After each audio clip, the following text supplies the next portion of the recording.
오늘도 이 자리에 함께 모여 하나님께 예배를 드리고 계신 여러분 모두에게 우리 주님의 은혜와 평화가 넘치시기를 바랍니다. 우리는 지난주에 예수님의 산상설교 중에 가장 첫 설교인 팔복설교를 살펴보았습니다. 그 팔복설교를 시작으로 우리는 앞으로 몇 주간에 걸쳐서 산상설교 본문들을 하나하나 깊이 있게 들여다볼 것입니다. 여러분, 우리는 2년 전쯤에 이 산상설교의 전체적인 내용을 살펴본 적이 있습니다. 혹시 기억이 나십니까? 마태가 소개하는 산상설교는 마태복음 5장부터 7장까지 3장에 걸쳐서 기록되어 있는데 우리는 그 내용을 전체적으로 쭉 한번 살펴본 적이 있습니다. 그때 이 산상설교는 어떤 하나의 큰 메시지를 선포하기 위하여 모아진 예수님의 설교 모음집이라고 했었습니다. 이 산상설교는 여러 설교가 모아진 것이지만 그 많은 설교들은 결국에 어떠한 하나의 주제를 향하여 나아가고 있다고 했습니다. 여러분, 그 주제가 무엇이었습니까? 여러분, 지난주에 우리가 살펴본 팔복설교의 주제가 무엇이었습니까? 천국 하나님의 나라였습니다. 그럼 여러분, 산상설교의 마지막 설교의 주제는 무엇일까요? 여러분, 7장에 나와 있는 설교가 산상설교의 마지막 설교인데 7장 21절이 그 주제 구절입니다. 그런데 그것을 보면 그건 역시 천국에 관한 말씀입니다. 산상설교의 맨 처음과 맨 나중에 주제가 똑같죠. 여러분, 이 천국 하나님의 나라가 하나님의 나라라는 주제가 바로 이 산상설교 모음집의 전체 주제라는 것입니다. 여러분, 맨 처음과 맨 나중에 주제가 똑같고 가운데에서 그 주제에 대한 내용을 말한다는 게 무슨 기법이었습니까? 샌드위치 구조, 인클루지오 기법이라고 했습니다. 그 주제가 천국 하나님의 나라를 가리킨다고 했습니다. 그러니 이 산상설교는 이 천국 하나님의 나라에 맞춰져 있다고 하는 것입니다. 또한 그 주제는 결국에 이 마태복음 전체의 주제이기도 합니다. 마태는 그 하나의 큰 주제를 선포하기 위하여 글을 쓰고 있는 것입니다. 여러분, 여러 번 말씀드렸던 얘기지만 우리 새 가족들이 계시기 때문에 다시 한번 말씀드리겠습니다. 여러분, 성경은 그 성경의 저자가 말을 하고자 하는 것이 무엇인지를 생각하며 읽어야 한다고 했습니다. 하나님께서는 이 성경의 저자들을 통해서 우리에게 말씀하고 계시기 때문입니다. 여러분, 우리가 내 마음에 끌리는 대로, 나에게 감동이 오는 대로 성경을 읽고 해석하는 것은 굉장히 위험합니다. 그것은 이단의 길로 빠질 수 있는 지름길이 될 수 있습니다. 여러분, 이제는 우리가 성경을 읽을 때 내가 이 성경 말씀들을 어떻게 느끼는지가 아니라 이 성경의 저자가 무엇을 말하고자 하는지 그것을 생각하면서 말씀을 읽어나가는 연습을 해야 할 것입니다. 그래서 오늘 본문 역시 저자가 말하고자 하는 하나님의 나라라는 주제를 염두에 두고 읽어야 하는 본문입니다. 그럼 본문으로 바로 들어가 보겠습니다. 13절입니다. 13절을 보십시오. 예수님께서는 말씀하십니다. 너희는 세상의 소금이라고요. 여러분, 지금 예수님께서는 누구에게 이 말씀을 하고 계십니까? 예수님께서는 지금 너희라고 하십니다. 그럼 여기서 너희란 누구를 가리키는 것입니까? 예수님의 이 빛과 소금 설교를 듣고 있는 제자들이죠. 여러분, 이전에 우리는 이런 것을 한번 배웠습니다. 성경 속에 있는 각각의 이야기들은 그 이야기가 시작될 때 그 이야기의 시간적, 공간적 배경이 소개된다고 했습니다. 그럼 여러분, 오늘의 본문을 보시면 오늘 이야기의 그 배경이 소개되어 있습니까? 없습니다. 오늘의 본문에서는 예수님께서 언제 어디에서 이 설교를 하셨는지가 소개되어 있지 않습니다. 그럼 여러분, 이게 무슨 뜻입니까? 이 빛과 소금의 설교는 앞에 팔복 설교에서부터 계속 이어지고 있는 설교라는 것입니다. 여러분, 5장 1절과 2절을 보십시오. 예수님께서 산에 올라가서 제자들에게 입을 여시고 가르치셨다고 나와 있습니다. 그것이 팔복 설교 장면의 배경입니다. 그런데 팔복 설교 뒤로 이야기의 배경이 바뀌는 것이 있습니까? 없습니다. 어디까지 없습니까? 여러분, 다음 단락 또 다음 단락 그 소재 목도를 봐가면서 넘기시면서 그 첫 구절들을 빨리 한번 훑어보십시오. 어디까지 배경 소개가 없습니까? 소재 목도를 보시고 첫 구절들을 보십시오. 어디까지 없습니까?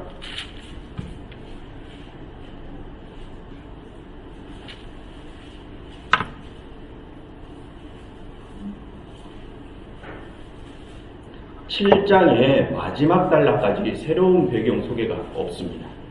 8장 1절에 가서야 새로운 배경이 소개됩니다. 여러분 화면을 보십시오. 8장 1절을 보시면 예수님께서 드디어 산에서 내려오셨다고 합니다. 그러니 5장부터 7장까지 이어지는 모든 이야기는 하나의 장면, 하나의 설교라는 것입니다. 이것을 생각하면서 다시 한번 오늘의 본문으로 돌아와 보겠습니다. 여러분 13절을 다시 보십시오. 그럼 여기서 예수님께서 가르치신 너희란 누구를 말하는 것일까요? 앞에 팔복설교부터 듣고 있었던 제자들입니다. 그럼 여러분 그 제자들은 이제 곧 어떠한 상황에 처해지게 될 제자들일까요?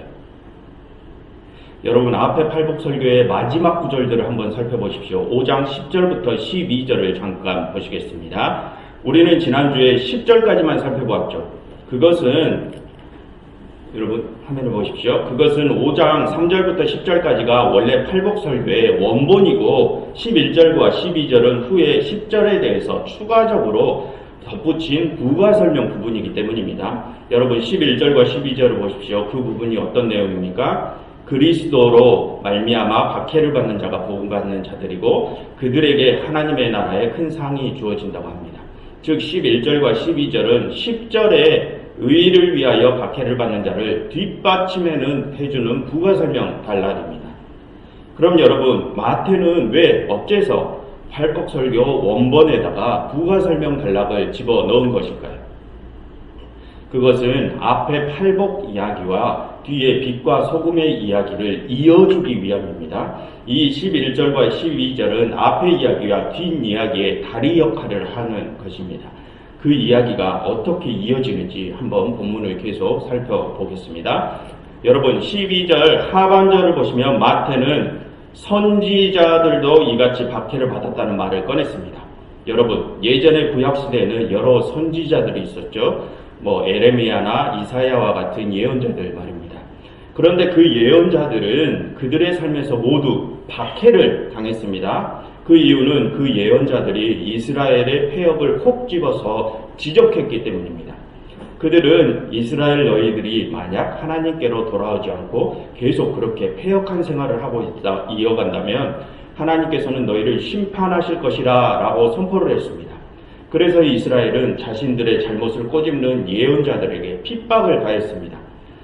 구약의 예언자들은 모두 그렇게 자신의 삶에서 고난을 받아야만 했습니다. 그럼 여러분 왜 하나님께서는 그 예언자들이 고난을 당하게 가만히 내버려 두셨을까요?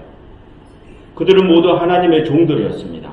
그래서 하나님께서는 그들에게 가서 이스라엘의 폐역을 꼬집고 그들에게 회개를 촉구하라고 명령하셨습니다. 그것도 특히 이스라엘의 왕과 귀족들에게 그것을 선포하라고 하셨습니다. 그런데 여러분 이게 얼마나 위험한 일입니까? 여러분 지금으로 생각해보면 지금 국회의원이나 대통령 앞에 가서 당신들 지금 잘못하고 있어. 당신들 나쁜 일 하고 있어. 그러니 회개라고 이렇게 말하라는 것입니다. 여러분 만약 이전에 공화당 시절에 이런 일이 있었으면 당장의 목이 날아가지 않았겠습니까? 그런데 그보다 훨씬 더 보수적이었을 수천 년 전에 그런 일을 시키셨으니 이게 얼마나 위험한 일이겠습니까? 그런데 여러분 하나님께서는 그렇게 위험한 일을 종들에게 시키셔놓고서는 어떻게 하십니까? 그 뒤를 봐주십니까? 아니요. 그냥 그들이 그 일로 핍박을 당하게 그냥 내버려 두십니다. 여러분 하나님께서는 왜 그러시는 걸까요? 하나님께서는 왜 위험한 일을 시키셔놓고 그 뒤를 봐주지 않으시는 것일까요? 여러분 이것에 대하여는 조금 이따 본문을 다 살펴보고 다시 이야기를 나눠보겠습니다. 다시 본문으로 돌아오겠습니다. 예수님께서는 5장 12절에서 지금 과거의 선지자들의 이야기를 꺼내십니다. 그들이 다 박해를 받았다는 이야기를 꺼내십니다. 그리고 나서 오늘의 본문 빛과 소금의 이야기를 합니다. 여러분 5장 13절에서 예수님이 말씀하시고 계신 너희들은 누구를 가리키는 것일까요? 과거 선지자들과 같이 이제 세상에서 박해를 받게 될 제자들을 뜻하는 것입니다. 의를 위하여 박해를 받게 될 자들, 그리스도 때문에 박해를 받게 될 자들을 가리키는 것입니다. 여러분 많은 크리스천들이 너희는 세상에 소금이고 빛이다 라는 예수님의 이 말씀에 대해서 큰 오해를 합니다. 예수님께서는 과거 선지자들처럼 박해를 받는 자들, 그렇게 박해를 받는 자들이 세상의 소금이라고 말씀하시죠. 그런데 우리는 이 이야기를 조금 오해를 합니다. 여러분, 너희는 세상의 빛과 소금이다 라고 하는 이 말이 어떠한 서법, 어떠한 어법으로 쓰였습니까? 직설법으로 쓰였죠. 성경은 이것은 성경입니다 라고 쓰이는 것이 직설법입니다. 어떠한 사실에 대해서 설명을 할 때 쓰는 게 직설법입니다. 여러분, 어떠한 존재론적인 사실을 있는 그대로 설명한다는 것입니다. 그래서 많은 크리스천들이 너희는 빛이고 소금이다 라는 이 말을 오해합니다. 이 말이 직설법으로 쓰였기 때문에 크리스천들이 그 존재 자체만으로, 우리 존재 자체만으로 세상이 빛이고 소금이구나 라고 오해를 합니다. 그런 생각 때문에 많은 크리스천들은 우리들이 예수님을 주인이라고 그러고 예배 출석 잘하고 그 정도만 하면 우리들이 세상의 빛이고 소금인 것으로 착각을 합니다. 여러분, 지금 예수님께서 말씀하시는 것은 그것이 전혀 아닙니다. 그저 우리가 예수님을 입으로 고백했다고 해서 우리가 그 존재 자체만으로 세상의 빛과 소금이라고 말씀하시는 것이 아닙니다. 여러분, 지금 예수님께서는 너희는 빛과 소금이다라고 그리스도인들의 실존에 대해서 설명하고 계시지만 그 말씀에는 절대적인 조건이 붙어 있습니다. 여러분, 그 조건이 무엇입니까? 여러분, 13절 하반절까지 마저 읽어보겠습니다. 13절을 함께 읽어보시죠. 너희는 세상의 소금이니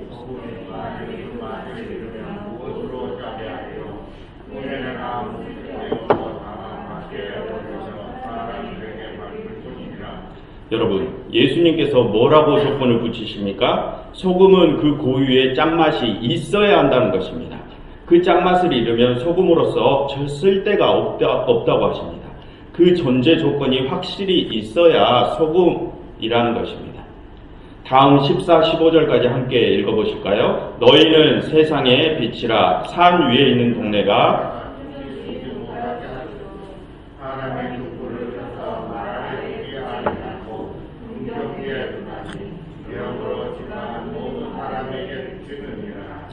여러분, 산 위의 동네는 왜 아래 동네에 숨겨지지 못합니까? 산 위 동네에서 빛이 비추이기 때문입니다. 그럼 왜 사람들이 등불을 등경 위에 둡니까? 등경 위에서 빛이 비추어야 온 방이 환하기 때문입니다. 그럼 산 위 동네와 등경 위에서 빛이 비추지 않으면 어떻게 됩니까? 아래 동네에서 위 동네를 발견하지 못합니다. 등경 밑에서 등경 위의 등불을 발견하지 못합니다. 방이 환해지지 않습니다. 소금이 짠맛을 잃으면 더 이상 소금으로서의 기능을 못하고 빛이 빛을 발하지 못하면 더 이상 빛으로서의 기능을 하지 못하는 것입니다.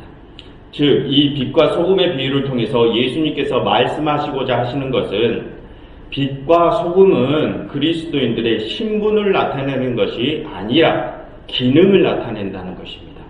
예수님께서는 빛과 소금의 비유를 통해서 그리스도인들이 이 세상에 어떠한 기능, 어떠한 역할을 담당해야 하는지를 설명하시는 것입니다. 그것이지 여기서 그리스도인들의 신분을 설명하시고자 하시는 것이 아닙니다. 여러분, 우리는 이 빛과 소금의 비유를 오해하죠. 이 말씀이 우리의 높아진 신분을 나타내 준다고요. 우리는 하나님 나라의 백성이 되었으니 이제 우리는 천사들처럼 높은 신분을 가진 자들이다, 고결한 자들이다, 그러니 자랑스러워하자. 이렇게 생각하면서 세상 사람들과 우리의 선을 긋고 차별의식을 느끼고 우월성을 느끼며 교만해집니다. 그리고 세상 사람들을 정죄하죠. 마치 우리가 심판자라도 되는 것처럼 말입니다. 여러분, 이 말씀은 우리의 신분 상승을 설명해주는 단락이 아닙니다. 이 말씀은 그 고유의 기능과 소명을 잃어버린 교회는 더 이상 교회가 아니라는 것이라는 말씀입니다. 그렇다면 여러분, 교회의 고유의 기능, 그리스도인들의 고유의 소명은 무엇일까요?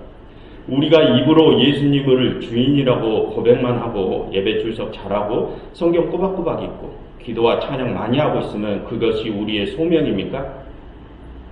아니면 나가서 전도라는 명목하에 현재 교회들의 제도권 속으로 사람들을 더 많이 들여서 교회의 출석인 수만 늘리면 그것이 교회의 기능을 담당하고 있는 것입니까? 여러분, 그것이 전혀 아닙니다. 그럼 무엇이 교회의 기능이고 소명입니까? 여러분 16절을 함께 읽겠습니다. 이같이 너희의 빛이 사람 앞에 비치게 하여 그들로 너희 착한 행실을 보고 하나님께 하늘에 계신 너희 아버지께 영광을 돌리게 하라. 우리의 빛이 사람 앞에 비치게 하는 것이 우리 교회들의 소명이라고 합니다.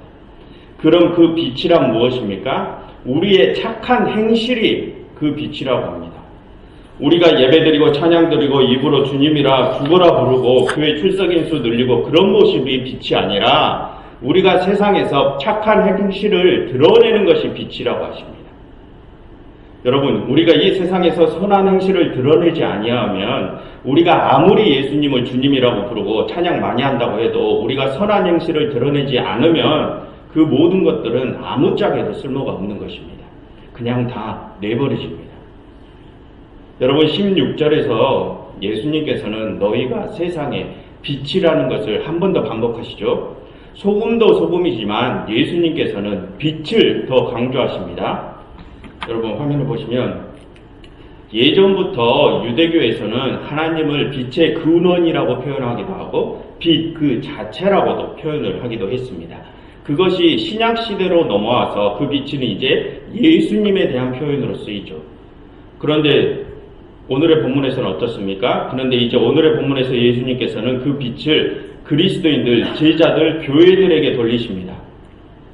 여러분, 하나님과 예수님께서 빛이신 것은 우리가 쉽게 받아들일 수 있습니다. 그러나 교회가 빛이라? 여러분, 이것은 조금 뭔가 느낌이 다르지 않습니까?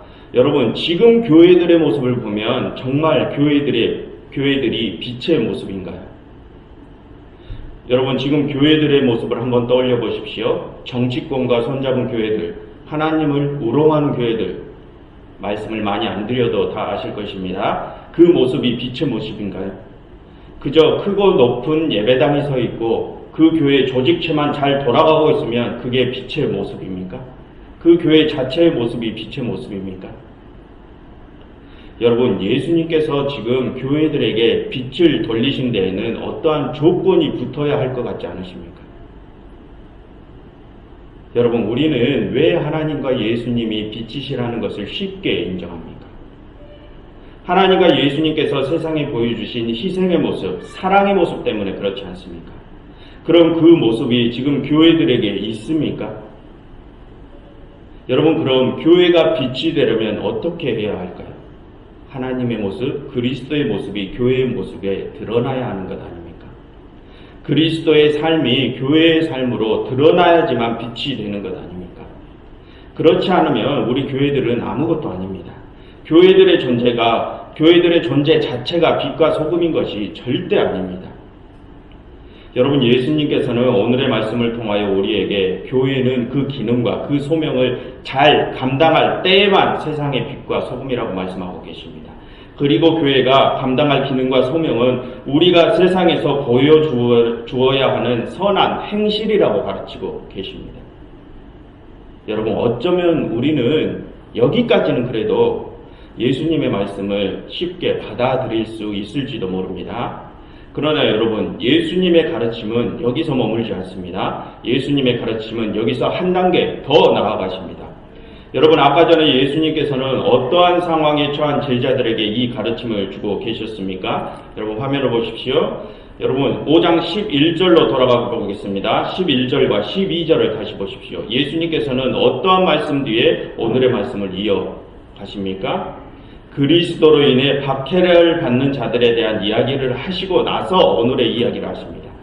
박해와 빛과 소금을 연결시키십니다. 즉, 예수님께서는 그렇게 의를 위하여 박해를 받는 자들, 그리스도로 인하여 박해를 받는 자들이 세상의 빛과 소금이라고 하십니다. 그렇다면 여러분, 그리스도인들은 어떠한 상황에서까지도 선행을 보여야 한다는 말씀입니까?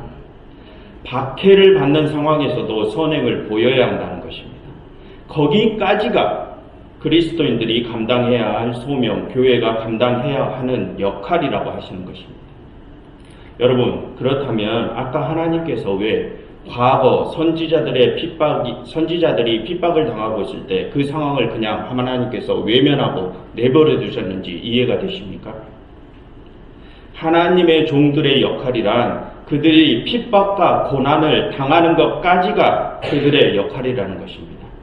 그러니 예수님께서 말씀하시길 너희들도 나를 따르는 제자가 되고 싶으면 너희들도 그 고난과 핍박을 당해야 한다는 것입니다. 그 고난 속에서 선을 행함으로 세상에 빛이 되는 것이 그리스도의 제자, 교회가 진정한 교회가 되는 것이라는 말씀입니다. 여러분 이렇게 말씀을 들으면 이것 또한 오해하시는 분들도 계십니다. 여러분 우리 교회들이 사회에서 어떠한 프로그램을 진행하고자 할 때 밖에 사람들이나 관공서 같은 데서 우리 교회들의 프로그램을 법적으로 제지하거나 막거나 하면 그런 상황을 가지고 우리가 지금 세상에서 핍박을 받고 있다, 우리 지금 고난받고 있다 이런 표현을 자주 하지 않습니까? 여러분 고난과 핍박은 그런 상황에 쓰는 표현이 절대로 아닙니다. 교회들이 어떤 일을 하고자 하는데 제지를 당하는 것이 핍박이 아닙니다. 그것은 교회들이 사회적 질서에 위배되는 일을 하기 때문에 법적인 조치가 들어오는 것이죠. 교회가 세상 질서를 지키지 않고 잘못하고 있는 것입니다. 여러분 교회가 하는 일이라고 해서 다 옳은 것이 아닙니다. 교회가 사회에서 선을 행해야 옳은 것이지 교회가 그리스도의 모습을 보여야 옳은 것이지 교회가 하는 일이라고 해서 옳은 것이 아닙니다. 여러분 고난과 핍박은 그럴 때 사용하라고 있는 단어가 아닙니다. 성경에서 말하는 고난과 핍박은 우리가 세상에서 선한 행실을 보임으로써 받게 되는 불이익을 말하는 것입니다. 그것이지 교회들이 사회 질서와 법을 어기니까 법적 제재가 들어오는 그것은 교회들의 폐악입니다. 여러분 다시 본론으로 돌아오겠습니다. 본문에서 예수님께서는 우리가 선을 행함으로 핍박과 고난을 당하는 것까지가 우리의 역할이요 소명이라고 말씀하십니다. 여러분 우리가 평상시에 행복할 때 여유가 넘칠 때 선을 행하는 일은 쉽습니다. 그것은 누구나 할 수 있습니다. 그러나 오늘 예수님께서 말씀하시는 것은 박해를 받을 때 선을 보이라는 것입니다. 힘들고 어려울 때에도 선을 보이는 것이 빛을 보이는 것이라고 말씀하시는 것입니다. 여러분 우리는 하나님께서 가지신 것이 많으시고 여유가 넘치시기 때문에 우리에게 선을 보이시고 희생을 보여주신다고 착각할 때가 많습니다.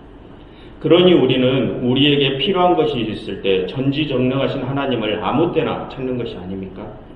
우리가 생각하기에 하나님께서는 다 가지시고 언제나 모든 것을 뜻대로 하실 수 있는 분이시기 때문에 우리에게 무언가 필요할 때마다 하나님께 너무도 자연스럽게 당연한 듯이 구하지 않습니까?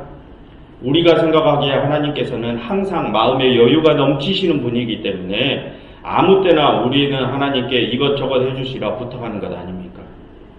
우리는 하나님께서 항상 여유로움 속에서 우리에게 선과 희생을 베푸시는 것으로 착각을 합니다. 그러나 여러분 절대 그렇지 않습니다. 하나님께서는 이 세상 모두가 만몬을 우상으로 섬기며 하나님을 버렸을 때 그 배신감 속에서 우리에게 선을 보여주신 것입니다. 하나님 당신의 친아들의 몸이 찢겨나가고 그 아들의 피가 솟구쳐 흐를 때 그 고통 속에서 우리에게 희생을 보여주신 것입니다. 하나님께서 여유가 흘러 넘치시기 때문에 우리에게 사랑을 보여주신 것이 아니라 우리 모두가 하나님을 저버렸을 때 하나님께 등을 돌렸을 때 우리에게 그 사랑을 보여주신 것입니다. 그러니 하나님께서 빛이신 것입니다. 그래서 지금 예수님께서 말씀하신 것입니다. 너희가 진정으로 나의 제자가 되고 싶으냐? 너희가 진정으로 나의 제자가 되고 싶으면 너희도 고난 중에서 선함을 보여야 한다고 말씀하고 계십니다. 그래야 너희가 진짜 빛이고 소금이라는 것입니다. 여러분 우리 크리스천들은 입버릇처럼 말하죠. 하나님 영광 받으시라고요. 하나님 찬양 받으시라고요.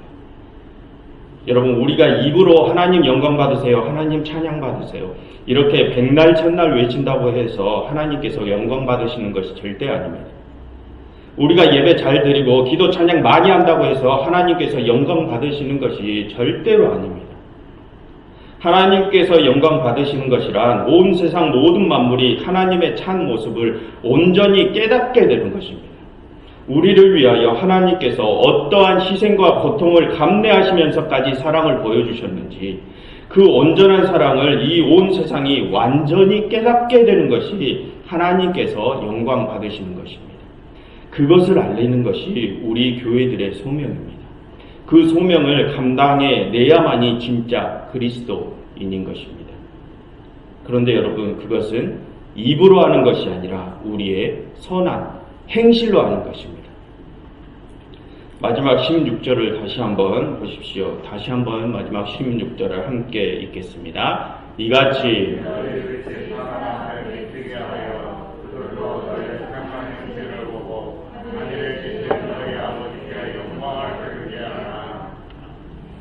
우리의 선한 행실을 보고 하늘에 계신 너희 하나님께 영광을 돌리게 하라.